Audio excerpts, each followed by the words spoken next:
Sveiki. Manau, nesuklysiu pasakydama, kad kasdien sprendžiame problemas ar uždavinius.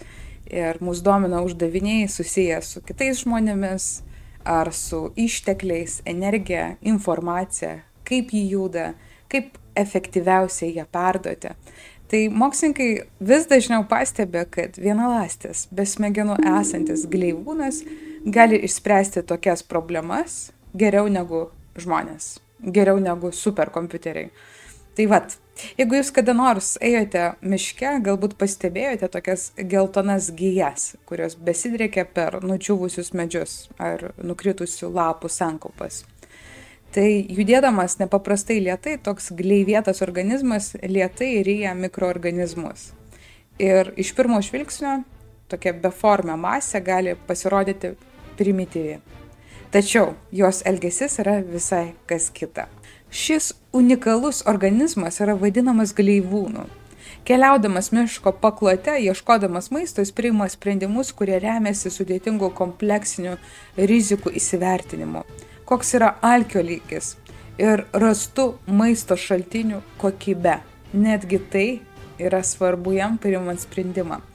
Kai miškuose galima dairytis ne tik grybų, bet ir gleivūnų, skamba lipniai. Netgi visa animacija yra sukurta tam. Tai tyrimai parodė, kad gleivūnai geba mokytis ir įsiminti informaciją. Jų elgesys yra toks sumanus, kad mokslininkai laiko tai ypatinga primityvaus intelekto forma. Tiesą sakant, gleivūnai yra tokie pažengę, kad jų kompleksiniai paieškos metodai dabar naudojami sprendžiant realaus pasaulio optimizacijos problemas. Tokias kaip trumpiausio kelio tarp miestų paieška ar efektyviausio transporto tinklų kūrimas. Tai yra užduotis, kurios dažniausiai reikalauja sudėtingų kompiuterinių algoritmų. Tačiau gleivūnų pritaikymo galimybės ties to nesibaigia. Mokslininkai netgi kuria kompiuterinius lūstus, kuriuose naudojama ši gleivėta medžiaga, paversdami gleivūnus vienu iš svarbiausių kompiuterio komponentų. Šiandien pasaulis skuba diegti dirbtinį intelektą kaip sprendimą daugeliui problemų. Tačiau gleivūnai rodo, kad kai kurie geriausi sprendimai gali slypėti gamtoje. Bet kas iš tikrųjų tas gleivūnas ir kaip ši paprasta be smegenų esanti masė gali išspręsti tiek daug problemų? Gleivūnai išties paslaptingi organizmai. Jie stebina tuo, kad turi savybių būdingų tiek gyvūnams, tiek augalams, tiek grybams. Kaip ir socialiniai gyvūnai, gleivūnai pasižymi spiečiaus intelektu. Jie geba bendrauti, įsiminti informaciją ir mokytis. Tačiau yra vienas esminis skirtumas – gleivūnai neturi smegenų. Kadangi gleivūnai netelpa į jokį iš tradicinių gyvybės karalysčių, jie yra priskiriami protistams eukariotų kategorijai. Iš esmės tai yra kategorija visiems organizmams, kurių dabar nesugebame tinkamai klasifikuoti. Gleivūnai daugiausiai laiko egzistuoja kaip atskiri vienaląsčiai organizmai. Tačiau kaip maisto trūksta, jie pradeda burtis į vieną didžiulę masę ir ima judėti kaip vientisus organizmas. Tai primena spiečiaus intelektą, kurį mes stebime pas skruzdės ir kitus socialinius gyvūnus. Tačiau čia yra vienas esminis skirtumas, šie organizmai ne tik dirba kartu, bet ir tiesioginė prasme susilieja į vieną darinį. Koks būtų tokių organizmų pritaikymas? Kai mokslininkai pirmą kartą atnešė gleivūnus į laboratoriją, jie norėjo tiesiog ištirti, kaip šis organizmas juda. Niekas nemanė, kad jis gali priimti sprendimus, jo labiau tokius, kurie atrodys apgalvoti. Tačiau tai pasikeitė, kuomet 2000-aisiais Japonijos mokslininkai atliko eksperimentą su gleivūnu, naudodami labirintą. Mokslininkai susmulkinę vieną gleivūno mėginį išbarstė jo daleles plastikinėme labirinte, o dviejose jo galuose padėjo maisto šaltinius. Gleivūnas turėjo 4 galimus pasirinkimo kelius, nuo pradžios iki pabaigos. Iš pradžių dalelės pasklido ir vėl susijungė, sudarydamos vieną organizmą, kuris užpildė visą labirintą. Po 4 valandų tos dalys, kurios atsidūrė aklavietėse, susitraukė. O likęs gleivūnas pradėjo analizuoti visas galimas kombinacijas. Dar po 4 valandų jis pasirinko trumpiausią kelią tarp maisto šaltinių. Vėliau mokslininkai atrado, kad šis procesas yra dar sudėtingesnis negu manyta. Keliaudamas labirintu, gleivūnas palieka gleivių pėdsaką, kurio vėliau pats vengia, taip nekartodamas klaidų. Tai rodo, kad gleivūnas turi tam tikrą išorinę erdvinę atmintį. Nuo to laiko mokslininkai atrado daugybę pritaikymo galimybių. Viena iš dažniausiai naudojamų tai yra optimaliausio maršruto tarp daugybės taškų nustatymas. Tai vadinama kombinatorinės optimizacijos problema. Kuo daugiau taškų reikia sujungti, tuo sunkiau rasti geriausią sprendimą. Tokios problemos dažnai pasitaiko dirbtinio intelekto, programinės įrangos inžinerijos ir taikomosios matematikos srityse. Vienas įspūdingiausių gleivūno pritaikymo pavyzdžių buvo atliktas 2010 metais, kai Japonijos mokslininkai patikrino, kaip gleivūnas atkartos realios infrastruktūros tinklą, tai yra Tokijo metro linijų sistemą. Mokslininkai iškėlė hipotezę, kad gleivūnas, būdamas evoliuciškai prisitaikęs, galės priimti tokius pačius sudėtingus kompromisinius sprendimus tarp kraštinių transporto efektyvumo ir tinklo atsparumo.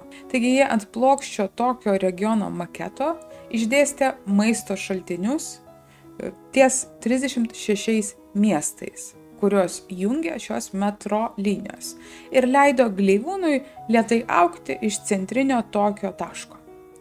Iš pradžių jis pasklido per visus maisto šaltinius, bet netrukus pradėjo optimizuoti savo tinklą, palikdamas tik efektyviausiai išdėstytus transporto kanalus, transporto linijas. Tyrėjai nustatė, kad gleivūnas sukūrė tinklą, kuris buvo beveik identiškas tikrajam Tokijo metro, turintis tą patį efektyvumą ir atsparumą trikdžiams.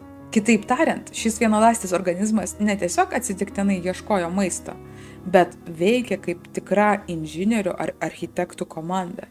Jis keitė, optimizavo ir gerino tinklą. 2024 metais pasirodė straipsnis, kuriame mokslininkai kūrybingai bando tirti visatą.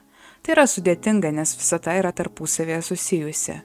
Visas galaktikas tiesioginė prasme jungia neįsivaizduojamai didžiulė, bet beveik nematoma struktūra, kurią vadiname kosminiu tinklu. Taigi, norėdami pagreitinti stebėjimus, mokslininkai pradėjo įsivaizduoti, kas būtų, jeigu kosminis tinklas būtų pagamintas paties gleivūno, kurio tikslas būtų sujungti visas galaktikas visatoje per savo tinklą. Jeigu jam jau sekasi apjungti miestus, kaip tai daro žmonės, gal jis gali apjungti ir žvaigždes. Kadangi struktūra 3D buvo parašytas algoritmas, kuris atkartoja gleivūno judėjimą. Ir jie sudėliojo maistą 3D erdvėje, ten, kur yra galaktikos. Paleidus algoritmą, jie gavo kompleksinį kosminį žemėlapį. Gautas žemėlapis buvo palygintas su Hubble duomenimis. Tai ne vienintelė optimizacijos problema, kurią gleivūnai gali spręsti. Vienas garsiausių matematikos uždavinių tai yra keliaujančio prekeivio problema. Joje hipotetinis prekeivis turi aplankyti visus žemėlapyje esančius miestus tik po vieną kartą, prieš sugrįždamas į pradinį tašką. Klausimas, kokia būtų trumpiausia kelionės tvarka? Nors skamba paprastai, ši problema turi didelių praktinių pasekmių. Pavyzdžiui, siuntų pristatymo įmonė gali norėti suplanuoti trumpiausią maršrutą tarp sustojimų, kad sutaupytų laiką ir degalus. Mokyklų rajonai gali norėti rasti optimaliausią autobusų maršrutą, kad vaikai kuo greičiau pasiektų mokyklą ir grįžtų namo. Spręsti šią problemą yra itin sudėtinga. Kuo daugiau miestų pridedame, tuo eksponentiškai sudėtingesnis tampa uždavinys. Pavyzdžiui, jeigu reikia aplankyti 4 miestus, yra tik 3 galimi sprendimai. Jeigu miestų yra 8, galimų maršrutų skaičius išauga iki 2520. Tradiciniai kompiuteriai turi išbandyti kiekvieną galimą sprendimą po vieną, todėl problemos sprendimo laikas auga eksponentiškai. Tačiau tyrėjai atrado, kad gleivūnas gali išspręsti tokias problemas tiesiškai nuo laiko ir tai nepriklauso nuo pridėtų miestų skaičiaus.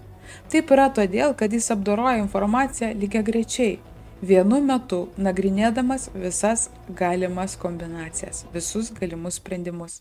Kadangi eksperimentai su tikrais gleivūnais yra ilgi ir sudėtingi, mokslininkai kūrė algoritmus, kurie imituotų jų elgesį.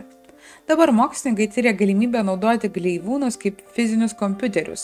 2018 metais atliktas tyrimas parodė, kad galima sukurti gleivūnų kompiuterinį lūstą, sudarytą iš gleivūno kanalų tinklo, kuris yra padengtas laidžia medžiaga. Jis reaguoja į realius optimizacijos uždavinius taip pat, kaip pats gleivūnas, tačiau informacija yra perduodama laidininkais ir tai vyksta dar greičiau. Taigi toks kompiuteris gali išspręsti įvairias skaičiavimo užduotis, įskaitant optimizacijos grafuose, kompiuterinę geometriją ar net robotų valdymą. Tokie biologiniai kompiuteriai rodo, kad nors dirbtinis intelektas atrodo pažangus, milijonus metų evoliucijos suformuota primityvi biologinė intelektualioji sistema taip pat gali tapti galingų įrankių, nes gleivūnai rodo, kad sudėtingam sprendimų priėmimui nebūtinos smegenys. Deja, žmonėms jos yra būtinos, tačiau mūsų smegenys reiškia ne tik gebėjimą spręsti problemas, bet ir polinkį į nusivylimą, nerimą ir norą pasiduoti. Kartais mes patys esame savo didžiausia kliūtimi, nors iš tikrųjų turime viską, ko reikia, kad rastume geriausią sprendimą. Ir būtent todėl mes žmonės esame iš tikrųjų laimingi. Šiam kartui būtų tiek, iki kitos trumpos fizikos paskaitos.